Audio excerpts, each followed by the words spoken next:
Max Clark. This is 20 Minutes Max. And a little inside baseball here. I'm going to give you a secret.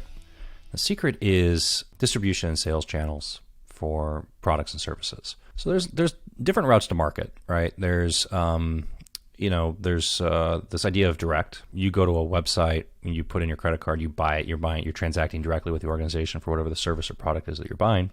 And then we start talking about different channels. And the primary channel for most technology sales is this reseller channel. Unless you're a Fortune 10, you're not buying Cisco from Cisco. You're not buying Juniper from Juniper. You're not buying, I don't care what services. Just name everything. You're usually purchasing it through an intermediary. And even all the way up probably to Fortune 500 sizing, most of these things are purchased through an intermediary. So, and that intermediary is a value-added reseller of R, could be a systems integrator, could be, whatever they want to call themselves. But ultimately, and then, okay, by the way, there's another tier on this thing too, especially if, there's a distributor, right? So there's like manufacturer, distributor, reseller, and then you, the customer. Why is this important? When a manufacturer has a reseller channel, and they have a direct sales, they have a direct channel, and they have an indirect channel, they have a reseller channel, that manufacturer is creating margin in order to pay distribution and resellers involved. Like a distributor is not going to stock and distribute their product or service. They're not going to deal with the headache unless they make money on it. Now, distributors make very low margin on a very high scale of business. Resellers typically add on another layer of service and add value. So it's not just margin because you're buying the stuff through them. Now, some resellers only offer, they're only selling you whatever the thing is, and they're not adding any service. There's no incremental value, and they're just running on low margins, and you go to them because you don't care. You can do everything yourself. Most of the service providers that are in that space, that are doing that thing, they are making some margin off the product, off the sale of that product or service, and they're also making margin, on selling you their time and their service and their support or their, whatever it is that makes them unique. Maybe it's custom development, if it's a CRM integration or whatever. The point of all this is thus. The manufacturer doesn't want to get into and I'm using manufacturers as again, top level entity. Manufacturer can't be in a situation contractually where their direct channel is competing with their indirect channel.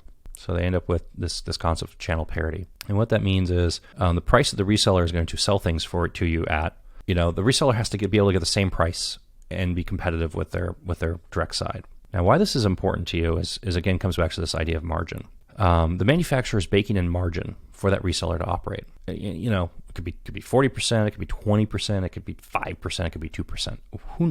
Again, depends on what it is and how big of a check you're writing, right? More commoditized, and more dollar amount, right? Margin decreases. So, but this is the reason why, right? So now, if you're dealing and you're selling, you're talking to the inside teams, the direct teams, and they're telling you like, oh, we're gonna get you the same deal, or we're gonna get you a better deal, or whatever these different things are. Just understand that reseller in many cases has more margin to play with to provide you value, both in the services that they're going to deliver that the manufacturer can't do themselves, as well as the ability to provide discounting to you, and also tap into, and this is my favorite bucket of things to tap into, what we call MDF.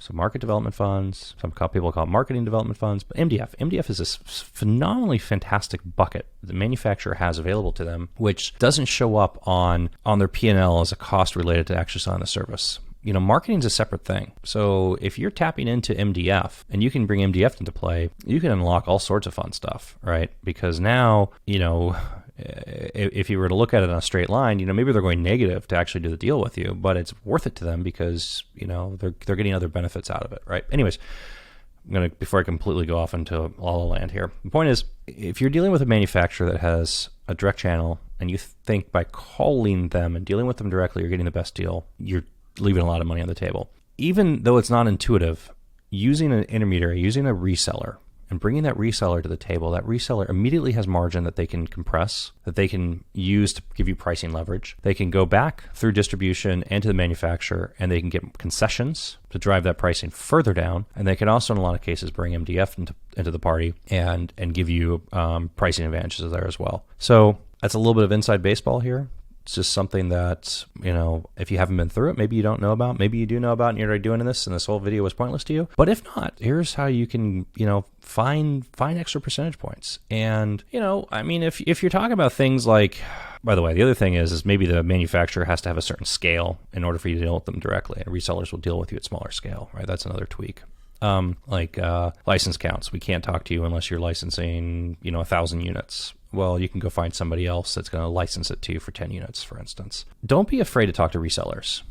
There's this idea of that I come across of yes, I'm sorry, you're going to have to deal with salespeople, but no matter which route you go, you're going to deal with salespeople. And, tech sales is just the animal it is, right? And if you're an IT person and you're dealing with tech sales, or if you're a finance procurement person, you're dealing with tech sales, I get it. Been doing this a long time. I've got plenty of scars and stories I can share with you about crazy stuff that people have pulled on me. But the moral of the story is it is worth your energy to engage and deal with the reseller side, because they are going to give you value that you're not going to get otherwise, and you want that value, and that value is what is going to give you an advantage, because every little advantage that you can get compounds, and these are the places where you can see outsized returns, in terms of actual enterprise value for your business. So I'm Max Clark. That is way less than 20 minutes. You're getting off light and easy this time, but a little tip and trick and some inside baseball.